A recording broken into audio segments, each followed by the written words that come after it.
My dad, who I would describe as neglectful and miserly, along with my stepmom, has made a shocking decision that affects me deeply. They want to kick me out of my own house and give it to my stepsister. This isn't just any ordinary situation. My stepsister, Ash, who is spoiled and has made some questionable life choices, recently discovered she is pregnant. Her boyfriend left her, leaving her in a tough spot. In a desperate attempt to help her, my dad seems ready to sacrifice my well-being just because of her situation. It's frustrating to think that my dad, who has been mostly absent throughout my life and has never treated me as a priority, has suddenly decided that I no longer belong in my own home. The reason behind this drastic change? He found out about my new job and how much money I will be making soon. Now, all of a sudden, he's taken an interest in what I do and who I am. It feels as if he sees me as a solution to his problems, all in the name of family. My stepsister, Ash, who is 29 years old and has led a carefree life filled with questionable decisions, is at the center of this issue. She has ambitions that include becoming an escort and a model on a popular platform, but those dreams seem to be crashing down now that she is pregnant. My dad wants to step in and fix everything by making me the one who has to give up my home and the money I've worked hard to earn. It's not just disappointing, it feels unfair that I have to bear the consequences of Ash's bad choices. I'm the one my dad has rejected as a responsibility on multiple occasions. And yet, now that he's discovered I have a source of income, he suddenly wants to be involved in my life, repeatedly reminding me that we share blood. Meanwhile, he seems more focused on strengthening his bonds with Ash and my stepmom than addressing our own relationship. It's as if I've been replaced in my dad's affections, neglected so long that I've become a stranger to him and to Ash. Before I go any further, I want to clarify that I'm just here to share my feelings and thoughts, not to gain anyone's approval. I know some might disagree with me, and that's all right. This is a space for me to express my emotions because I don't have anyone else to confide in. So, let me introduce Ash, short for Ashlyn. She is my half-sister, about 5 years younger, and her life choices seem to make my dad proud in a way that I just can't comprehend. It's hard for me to understand how my dad can boast about her when she spends her time being an escort and pursuing a failing online career. It seems delusional to me that he could see her lifestyle as something to be proud of. Meanwhile, I try to live my life by focusing on my values and my career. I want to date and get to know women on a deeper level, but life complicates things. Sometimes there's a connection, but then life throws in obstacles like distance and timing. It's important to me to wait for the right person, instead of casually hooking up with strangers, which I find unappealing. Ash's perspective is completely different from mine. She's probably lost track of how many people she has slept with, and now she has chosen to be an escort, which makes me uneasy. The risks that come with that line of work are significant. I worry about her safety and well-being. I cannot understand how anyone could choose to live like that. I also know that she shares explicit videos and pictures online trying to make a living, but her efforts don't seem to pay off. I heard an embarrassing story from a friend that heightened my concerns about her. He told me that Ash reached out to him after a friendly outing, asking if he wanted to have fun. At the time, he didn't know she was my sister, and when he told me, I felt a mix of anger and embarrassment. He even showed me the link to her online profile. It was hard to see, knowing that she's constantly broke and asking my dad for money. Another time, I witnessed her in a car with an elderly man. He was giving her flowers, and it made me uncomfortable just watching it unfold. She always sneaks back into the house late at night, sometimes through the window. It's a bizarre existence, and I can't help but feel sad and frustrated by the path she has chosen. The entire situation leaves me feeling lost and overwhelmed, and I don't know how to navigate the tangled web of family dynamics that has suddenly taken a sharp turn. During the holidays, when I used to come home from college, I noticed some things that stuck in my mind. I don't really know if my stepmother, Marissa, is still acting the same way, but I have no interest in being part of it anymore. I have a job that I respect, and I finally feel happy about where I am in life. I haven't spent much time living with my new family since my dad often sent me away whenever he could. However, I've observed my half-sister Ash closely enough to realize that she resembles her mother, Marissa. Marissa, in her younger days, was quite the figure. She worked as a flight attendant and was attractive to many men, including my dad, who often had a wandering eye. Nowadays, she seems to have changed a lot. She looks like a typical woman who has tried too many cosmetic procedures and ended up with a face that doesn't look natural. She has long, claw-like nails that are more suited for a villain in a movie than a caretaker. It's odd to think that parents would leave their children in the care of someone who could unintentionally harm them with those nails. She can be irritating, always wanting to share her opinions on everything and create drama in other people's lives. Her voice isn't pleasant to hear, and I can't help but think that her appearance showcases more plastic than what you would find in the ocean. She is as genuine as fake leather would be, and unfortunately, she has a negative influence on my dad. I believe Marissa played a big role in my dad's decision to send me away to boarding school when I was only 8 years old. I don't think she wanted to be a mother to a child who wasn't her own. Now, let me talk about my dad. He seems to think that everything he does is justified, even when it clearly isn't. He believes that since he has lived a long life, he knows better than anyone else. He has expressed regret about having me, mainly because I don't resemble him in any way. Thankfully, I don't.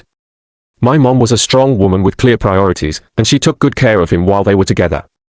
Unfortunately, they had their differences and ended up separating.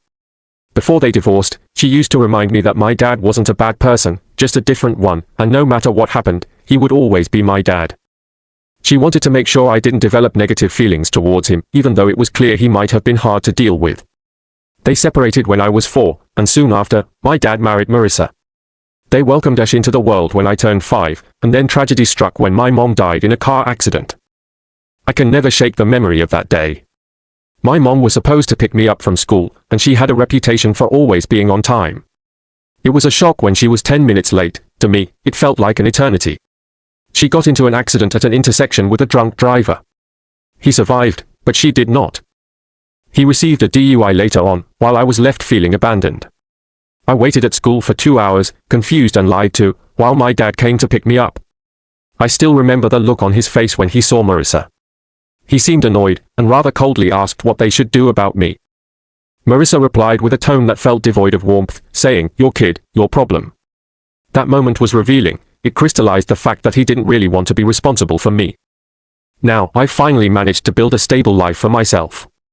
Since I turned 15, I worked really hard and even saved enough money to start a few small businesses on the side. After boarding school, I attended college, only visiting home during breaks. I've been independent since I was 8, putting in a lot of effort to achieve my goals. Just last month, I moved into my own house, which is a lovely place, much better than the apartment I shared with friends. It felt like a dream come true, something I once thought would be impossible for me. Although I don't feel close to my family, I thought it would be polite to invite them to my housewarming party. My dad's reaction to my invitation was quite sad to witness. He appeared envious, or perhaps annoyed, as he asked me questions about the furniture, the architect, and the interior designer. I answered him to the best of my ability, but his snide comments like, "I wouldn't know. You never bothered to tell me," felt like he was fishing for attention. It became evident to everyone present how fragile our relationship was, making for an awkward moment amidst my joy. In front of my friends and co-workers, including my boss, a week went by without any major issues. Then, I received a phone call from my father while I was at work, trying to manage a complicated project that was taking up all my attention. He mentioned that he needed to meet with me urgently, and I couldn't refuse, so I agreed to come home. Upon arriving home, I was met with a tense atmosphere. Marissa was there, looking very angry, while Ash had swollen eyes that were red from crying. She shot me a sideways glance from the living room, which made me feel uneasy. My dad was in the kitchen, pulling bottles of beer out of the fridge. He offered me one, but I politely declined it. I was worried about how he might react, so I asked him what he wanted to talk about. He raised his eyebrows in surprise and responded with a question of his own, asking if I had finally started to care about our family. I frowned, confused by his words because I didn't understand what he meant. He then instructed me to join Ash and Marissa in the living room. I nodded and walked over to the couch facing them. As I sat down, Ash crossed her arms defiantly and Marissa rolled her eyes in frustration. Dad entered the room and sat beside me, placing his beer bottle on the coffee table and leaning back in his seat. He suddenly asked if I was blind, leaving me stunned. There was a moment of silence filled with confusion on my part and anger on theirs. Before I could gather my thoughts to respond, he added that I was either blind or simply choosing not to see what was happening around me. He went on to say that I had probably become too proud after getting my own house and had stopped paying attention to the people who truly mattered in my life. I sighed and asked him what he meant, requesting him to clarify his statements. He exhaled dramatically, indicating his annoyance, and told me that I was unbothered by the serious situation unfolding in our home. He claimed that I had decided not to recognize that our family was in trouble and that I wasn't willing to help. Naturally, I wanted to know what kind of trouble he was talking about. Dad then turned to Ash, who had been rolling her eyes, and she announced that she was pregnant. Like any normal person, I wanted to congratulate her, but before I could express my happiness, she broke down in tears. Marissa quickly hugged Ash and turned to me with disappointment, insisting that I should be aware of what was happening at home and that I should care enough to ask. Dad explained that Ash had just learned of her pregnancy, and the boy responsible for it had already broken up with her.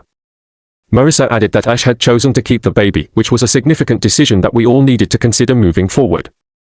With a feeling of helplessness, all I could manage to ask was if Ash could afford to take care of the baby. The moment I said it, both Ash and Marissa shot me glares filled with anger. I genuinely meant well. In my mind, I was already preparing to offer financial help. But then Dad stood up, walked over to my side, and sat down next to me. He said that he was calling on me because he believed he was a good father to his daughter. He added that perhaps our mother hadn't taught me how to be a good brother, but he expected family members to support each other, especially in tough times. I was taken aback and thought to myself, excuse me? I understood that they needed financial support, but I wasn't willing to sacrifice everything. I sighed and asked him what exactly he wanted me to do about the situation. He smiled, patted me on the back, and told me I was a good boy. I forced a smile that quickly faded when he spoke again, declaring that I needed to give my house to Ashlyn. I immediately responded, no, I'm not doing that. He pressed on, asking me why I wouldn't agree. I explained that while I could help with some cash, the house belonged to me. I offered to let Ash stay in a room without paying rent until she was able to manage on her own. Dad stood up suddenly and shouted, calling my reasoning nonsense. To me, it made perfect sense, but he insisted that not only should I give Ash my house, but I should also move out and buy another one for myself. I argued that Ash wouldn't be able to afford the bills while taking care of a baby, especially since she was currently unemployed. Dad told me that those would also fall under my responsibilities. I was furious, but knew I had to remain respectful. I stood up, firmly stating that this was not possible and that I was leaving. I walked out of the room, but that wasn't the end of it. A week later, while I was busy at work, Dad showed up at my house again. I had no idea how he got in or where he had found the keys. When I returned home, I was shocked to see men moving boxes outside my house. I saw men carrying boxes outside my house. These boxes were filled with my belongings. I rushed inside and asked them what they were doing. They informed me that the house owner had instructed them to throw my things away. Surprised and angry, I shouted that I was the owner of the house and demanded that they return my items and leave immediately. I lost my temper because this was the last thing I expected to come home to. Once inside, I looked for Dad and Ash. They were there, standing still and insisting that I needed to do what brothers are supposed to do. I told them to leave, but they ignored me. In a moment of frustration, I told them I would call the police if they didn't go. Finally, they left, muttering curses and bad-mouthing me as they walked away. While I know this is a lot to read, the entire situation felt much worse in reality. Now, a week has passed, and I feel kind of guilty about it, which is why I'm sharing this here. I question whether I was wrong.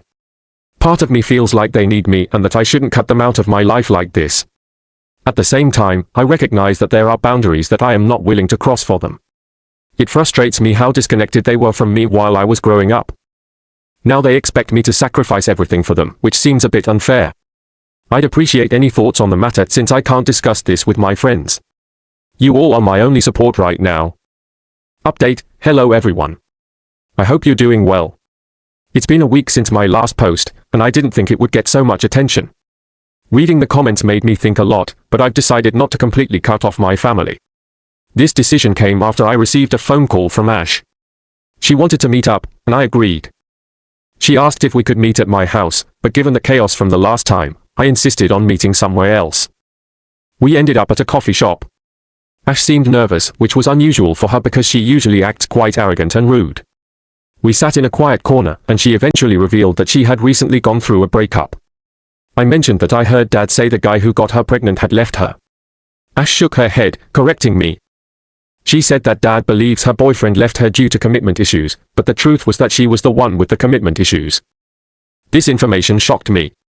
Ash explained that she genuinely cared for her boyfriend, but just before telling him she was pregnant, he found out some things about her that troubled him.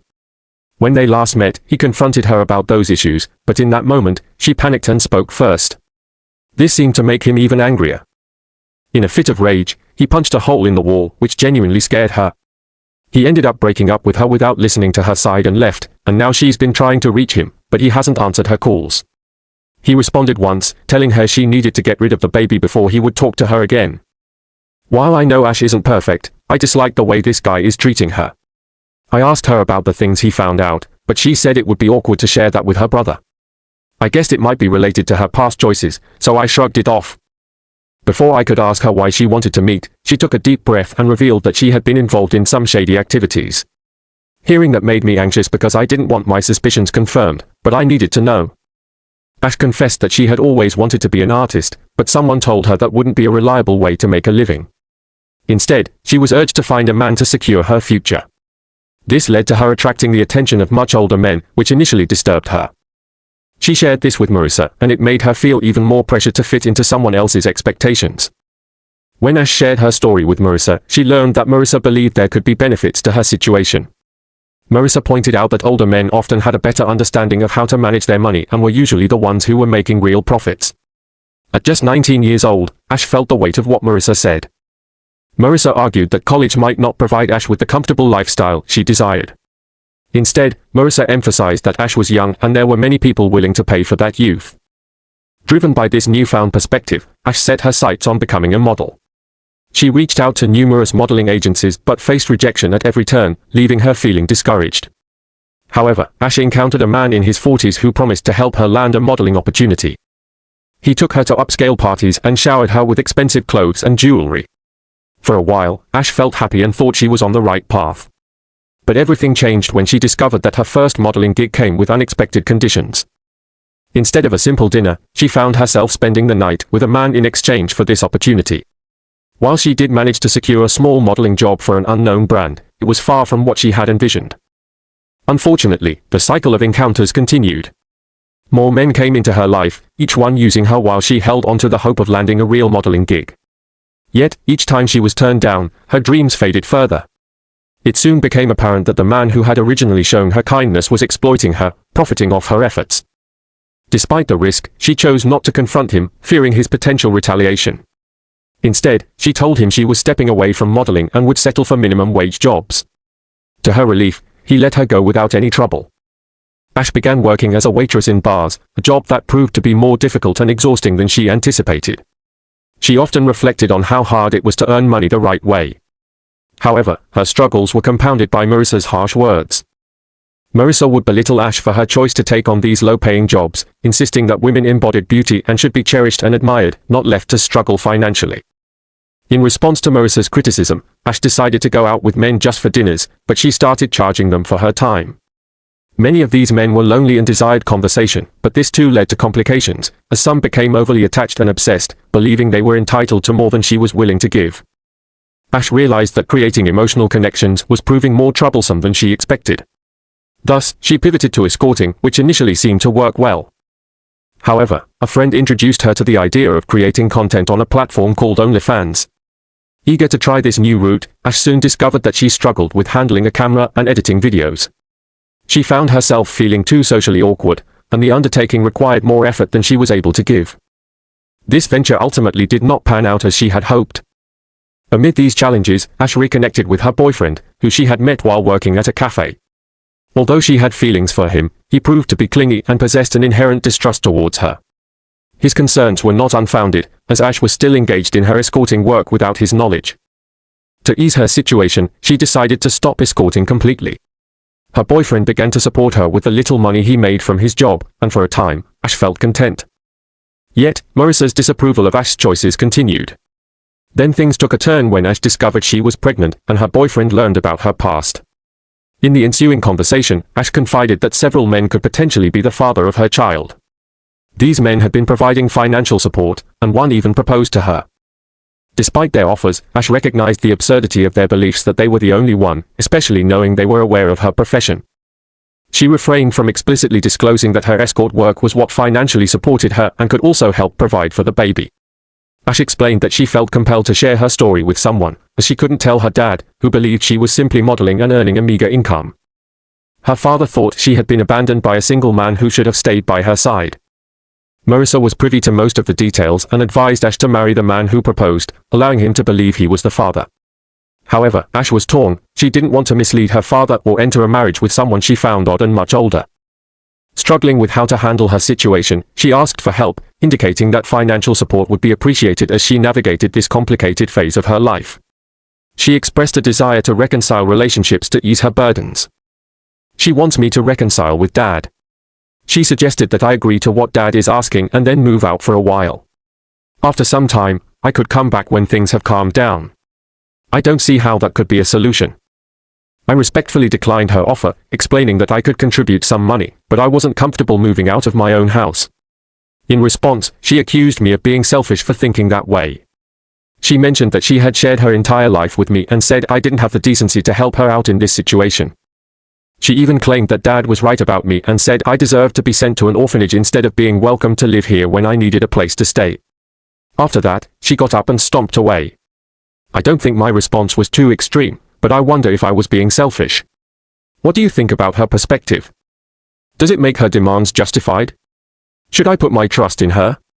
I feel like she was being honest, but does that mean I have to comply with what she is asking? I want to hear your thoughts on it. Another week has passed since that conversation, and a few things have happened. I thought it was time to provide an update on what's been going on. I appreciate the support from everyone on my previous post. It's a relief to have people backing my thoughts for once. So, after I met with Ash, I received a call from Dad who wanted to meet me at the bar to discuss a few issues. Out of curiosity, I agreed and went to meet him. We sat down at the counter, and Dad mentioned that he was aware of how much I earn. I asked him why that was important, and he said he realized I could afford to buy another house in a few years. I shrugged and told him that I already had a house and that we needed to put this conversation to rest. He insisted that I didn't have a family yet, emphasizing that it's more challenging for women to raise a child on their own.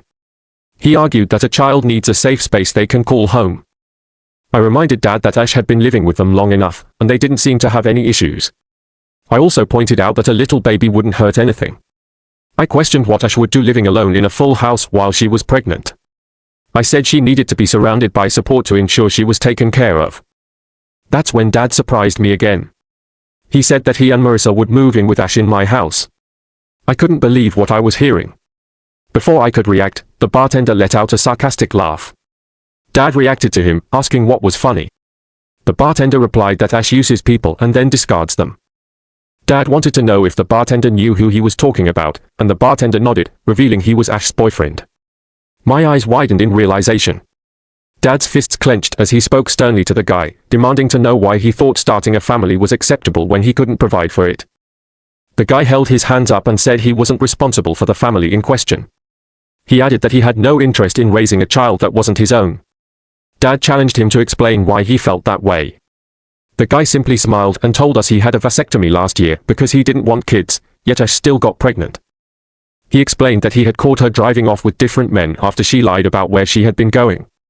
When Ash finally told him about the pregnancy, he felt it confirmed everything he suspected about her cheating. I could only watch as Dad's expression shifted from anger to shock and then to disappointment. The bartender shrugged and stated he owed Ash nothing, but she owed him money, time, honesty, and at least love. He ended by saying he was sure no father would be proud of a kid like Ash. Dad tightened his lips, got up from his stool, and walked away without saying anything further. Later that evening, he texted me saying he had to pick Marissa up from her yoga class. I have no idea what happened next, but I feel certain it was significant. It was a significant moment, as the very next day, Ash appeared at my door, tears streaming down her face. When she entered, she told me that I had ruined everything. To prevent any scene from unfolding in public, I pulled her inside and did my best to calm her down. I assured her that I hadn't told Dad anything, and that it was actually her boyfriend who had let the cat out of the bag. This boyfriend happened to be the bartender at the place where Dad and I had been the other day. As Ash shared her story, she expressed her deep hurt and frustration. She revealed that Dad had told her to quit everything and stay at home. He said he was disgusted with her and could never have imagined she would resort to such practices. He advised her to mend her ways and seek out a good man, but he also pointed out that her chances of finding decent men were pretty slim given the current situation. Listening to her, I felt a mix of sympathy and understanding, and I wrapped my arms around her in a comforting hug. She apologized for thinking I was the one who had caused all this trouble, explaining that Dad had just returned from meeting me when he confronted her. After I forgave her, Ash headed back home. However, as she was leaving, she continued to vent about how pathetic she felt. During her rant, she mentioned that Marissa had been unusually quiet when Dad was speaking about good women and their loyalty, as if she had nothing to say. I was curious and asked Ash what she meant. She claimed that Marissa couldn't express her opinion since she was into yoga, which only left me confused. But before I could process that, Ash went back to crying while narrating what else had happened. The mention of yoga lingered in my mind. I found myself wondering what might have truly occurred in this situation. Would Ash still be Dad's pride and joy after everything that had happened? It struck me that no one had reached out to me since that day. I decided I would keep an eye on things and update everyone. I knew some might be surprised by how quickly I was back to share more. Just 2 days after my last update, I felt compelled to share what had unfolded. For those curious, we can call Ash's ex-boyfriend Bob for the sake of clarity. Now, here's what happened next. The day before yesterday, I went to meet Dad. During our conversation, I decided to clarify a few things. I told him that I wanted to help raise Ash's baby and that I was willing to give her a room in my house. I offered to cover the cost of diapers and other necessities, but I emphasized that she needed to find a job as soon as possible. Dad responded that if Ash was taking care of a baby, there wouldn't be anyone available to look after the child. He suggested she try freelancing or working from home instead. To my surprise, Dad was not his usual rude self. He paused for a moment, sighed deeply, and sat down on the couch. He expressed that he thought I hated him. While he was right about that feeling, I asked him why he thought that way. He revealed that it was because Mom had hated him too. I quickly clarified that Mom never conveyed that sentiment to me. Instead, she always told me he loved and cared for me. I explained that my disappointment stemmed from seeing Dad as neglectful and uncaring, which was in stark contrast to what Mom had described. Dad rubbed his eyes and admitted he hated himself for many things. He confessed that he had cared for Mom but realized they hadn't known each other long enough to determine if they were truly suited for one another. He let out a sigh and shared that he had gotten her pregnant, which was the reason for their marriage. Even though she had been a good wife, he never felt the spark between them. That's when he met Marissa. Hearing this made me feel a strange sensation inside. I was frozen in place, shocked by the revelation. Dad continued, saying that Marissa ignited a feeling in him he didn't know existed. He was genuinely happy with her, and before he realized it, he developed strong feelings for her. But before he could figure out what was right and what was wrong, he got Marissa pregnant too.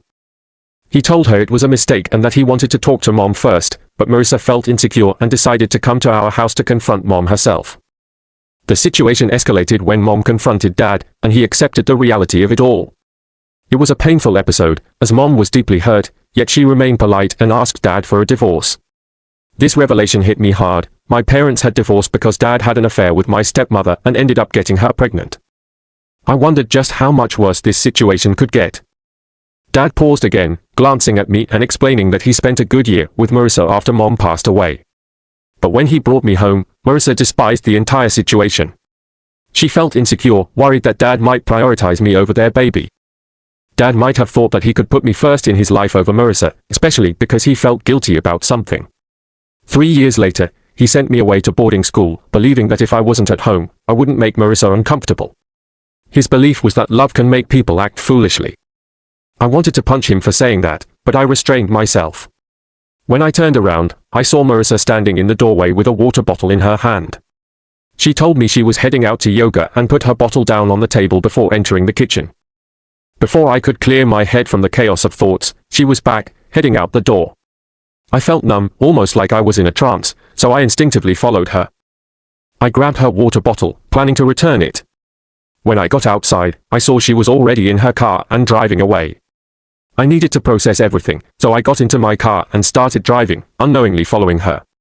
She parked outside a yoga club and stepped out of her car, looking around before she walked into an alley. My heart raced as I watched her glance around, but then she climbed into another car.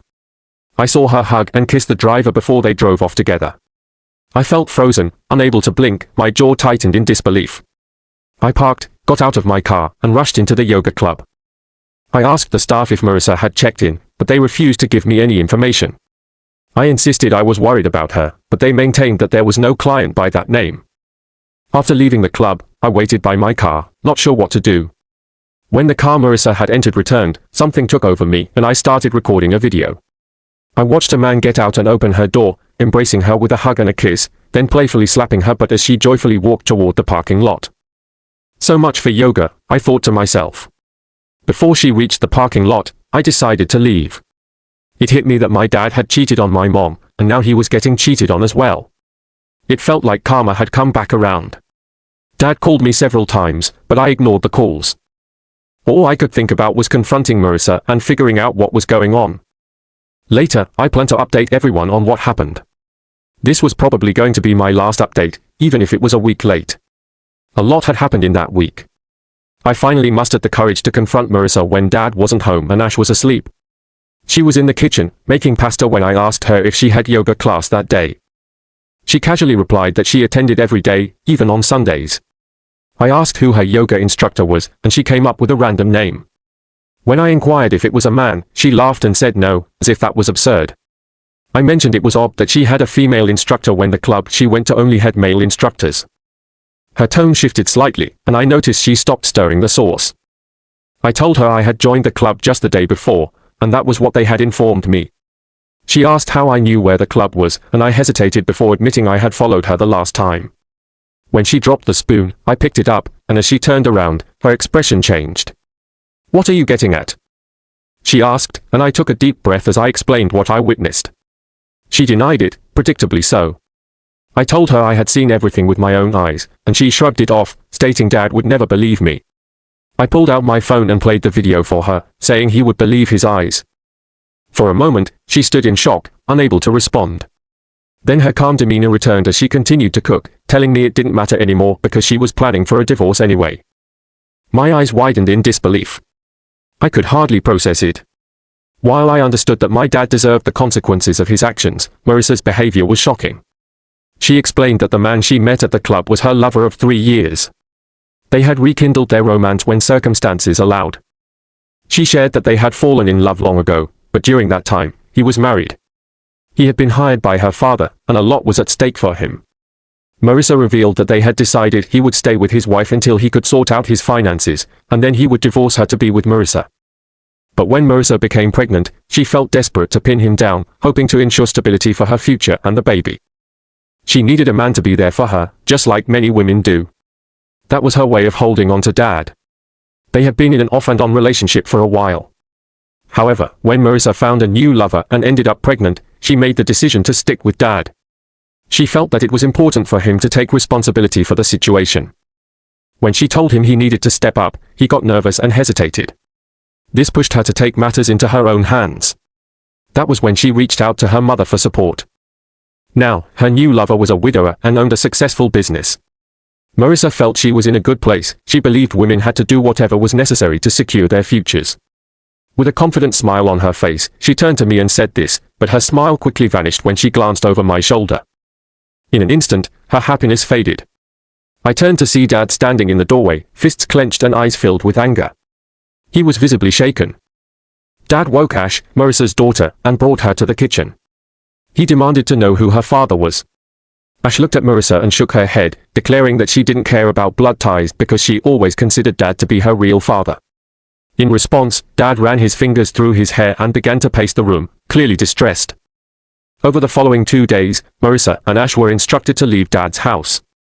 A divorce was in the works, and they found themselves staying at a shelter. Dad has asked me to help him find a therapist, and he has been apologizing frequently for his behavior. I have chosen to forgive him each time. As for Marissa, her lover chose not to take her in. He denied having any relationship with her, even though I possess proof that contradicts his statement. Marissa has pleaded with me to share that proof with her. She has even asked me to consider Ash while I think about her situation. I find myself conflicted about what to do. I understand Marissa's position as a mother, but I also feel that the responsibility lies with her. Should I delete the video that holds the proof, or should I give it to her? I will update everyone in the comments later. I appreciate all the support and suggestions given during this tough time. It really means a lot to me.